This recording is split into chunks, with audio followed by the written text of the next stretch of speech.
Well, welcome back, everybody. We're really happy that you joined us. And here I am with my guest host, which is Nancy Gabriel.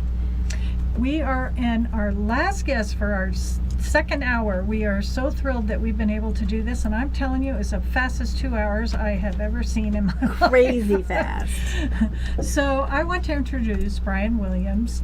He is one awesome guy, and I can tell you right now that he has a lot of information to share, and this is a 10-minute segment, so you need to come and see him at Ignite, which is going to be a speaker series that we have that I had mentioned earlier with Infinity Expo.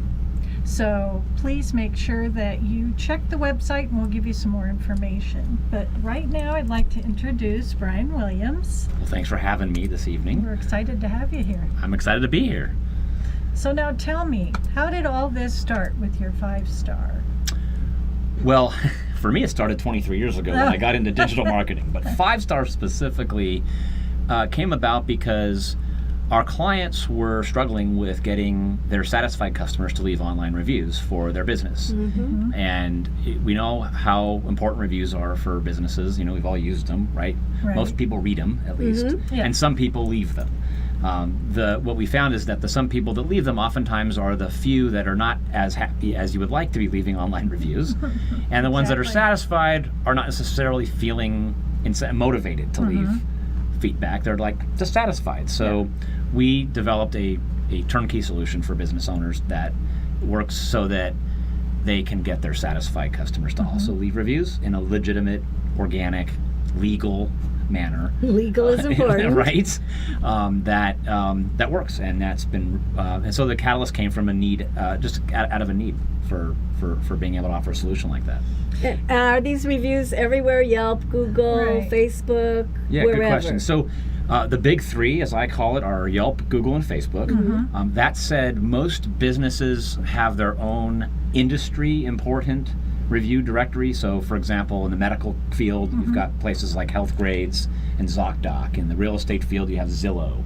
Right. In the legal field, you have AVVO. So we work with all of the review directories and work with our clients wherever it's important. So.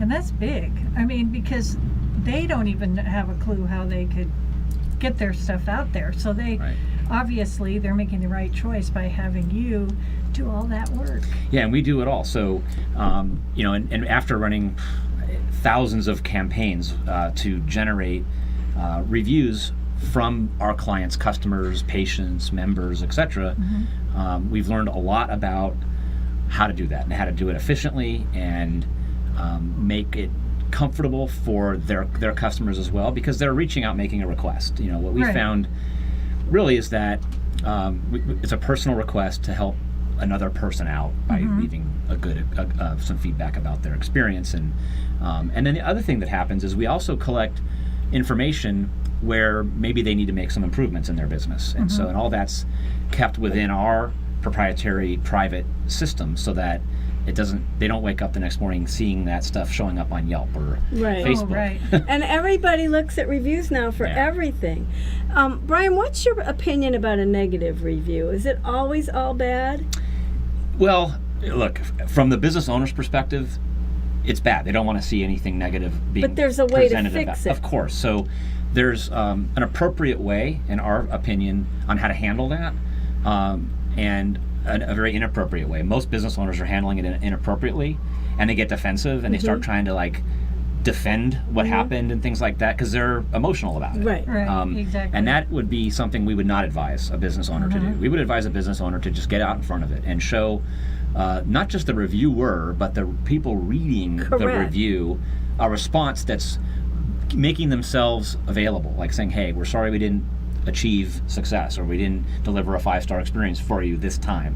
Please contact me at, leave a phone number. Please email me at, leave an email address, and get out in front of it and show the rest of the world that, a mistake may have happened, but you're going to work on it. But you're going to work on And doesn't that sort of legitimize the whole process anyway? Absolutely. And even if you believe you were right and the customer was wrong in that, you know, just leave those emotions for outside of it. Right. Like, don't you are the bigger person. That's and right. That that you're willing to, work with whoever it is if there's That's an right. issue. Mm-hmm. That's right. And yeah. Now, how do you go about asking? This is a personal issue for me because I'm a divorce mediator and what I do is confidential. Yeah. So I if my clients offer to review me, great, but I don't ask. Yeah, so we have very strict guidelines, especially because we work with legal, we work with medical, so there's obviously, some client confidentiality matters that are important. Of course. So all of the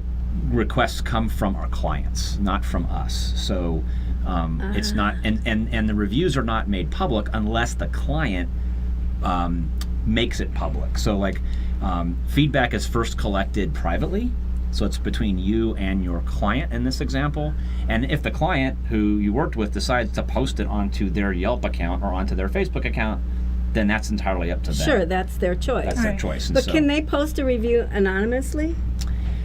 kind of, and it depends on which review site that they want to put, Oh, right? I So didn't some know of the that. sites allow, like you'll see, like on Google as an example, a Google user, right? And that's kind of an anonymous Yeah. review, and that sometimes happens. On Yelp, you'd have to sort of make up a name, right? Yeah. Because they Oh. want your name, and so Right. But we do see that brings up another problem with reviews is the fake reviews and Yeah. the competitors or the former employees that have been fired Oh, and they're leaving bad I reviews. never and even things. thought of That's that. a big problem. And, Wow. And so, and it's a huge problem in that the reviews sites like Google and Yelp, they don't really help you with it. So if someone's leaving, like, let's say a competitor leaves a negative review about you, which is obviously not a legitimate review, you'd have to somehow prove that that was a competitor. And they if don't they're want to using, help you with Right. that? they don't want fake reviews on their site, but it's really difficult to prove that it Yeah. was someone yeah, that I can see that. is a competitor and things like that. Now we have found certain ways to help with those processes, especially with Yelp, which is the hardest one to work with when it comes to getting a review that's fake Right. removed. And so we've had some success with getting reviews that are either fake or reviews that violate Yelp's terms of service removed from Yelp. Well, I know sometimes people will think that they can put something on Yelp because they know them. Right. They've met him at a network meeting or something like that, and they go, "Oh, he's awesome. I'm going to put a review." And then they say, "No, can't do that. You have to be an actual customer or something." Because I've Or a Yelp reviewer. yeah, So or yeah, Yelp so kind of. So reviewer. you bring up an interesting point. So because there's no sort of filtering on the front end, right? Yelp tries to filter on the back end of this. As long as you're leaving a review that's legitimate about your relationship with the person or the business, then it's considered a legitimate review. So let's say you and I haven't done business together, but we're on this show together. I could review this show on Yelp and say, hey, it's a great show. I was on it, right? That's kind of legitimate. Could you? Of course I could, and I will. And you could review my business as well on Yelp and just say, hey, we met Brian. He was on our show. He was a great guest. You're basically admitting our relationship. You're not Right. saying, oh, we hired him to do this for Right, us. which would You be... can you're just basically, it's like a character reference in that regard, and those are also very powerful to use. And I encourage businesses to think beyond just their customers and maybe vendors or like real estate's a good example. I mean, realtors are notoriously hiring flooring maintenance people and window Right. people, right, and carpet cleaners, right. Those people can review the realtor Sure. as well, Sure. and they're not always thinking about that. So, Yeah. and to just discuss the relationship as it is. So how do we find you, Brian? Well, the easiest way is to call us. Okay, Our and phone number is 877-302-1737, or go to our website, 5stareconomy.com, and our phone number's on that as well. So and is it the word 5 or the number 5? either will work, but it's Okay. it's spelled out FIVE. Okay, great. Okay, and coming up here, he's going to be one of our speakers at the Ignite. Excited again. about that. So we're excited about having him on there, and I see that he has a little Hey. something to fit in. I just here. want to get 3 blondes on the show. Is that okay for a Yeah. second? All right. So I know this is a little Yay. strange, but it was called 50 Shades of Blonde, so here we go. Look at you. Awesome. You're natural. It looks good on you. Does it? Except Yes. we have to change something about Yeah, that. I promise not to show up at the speaking engagement. Oh, with the good. week. Please. It's All right. well, terrific. Thank you so well, much. Thank you My very pleasure. much. I learned a for lot. coming on. I know.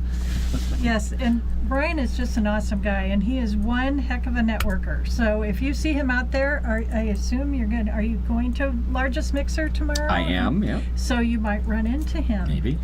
So again, thank you very much, everyone, for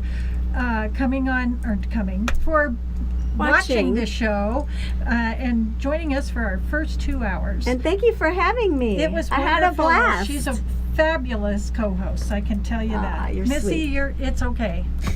We still love you. And I Your want you. your position is safe. Your position is safe. All right. Well, thanks again, and we will see you next month, which will be the third Monday, and that's going to be October 23rd. is going Holy to be- cow. No, I lied. It's Don't going to be lie. the 16th, because there's a lot of Mondays in that month. Okay. So October 16th, our next show. Thank you very much. See you Bye-bye. next month.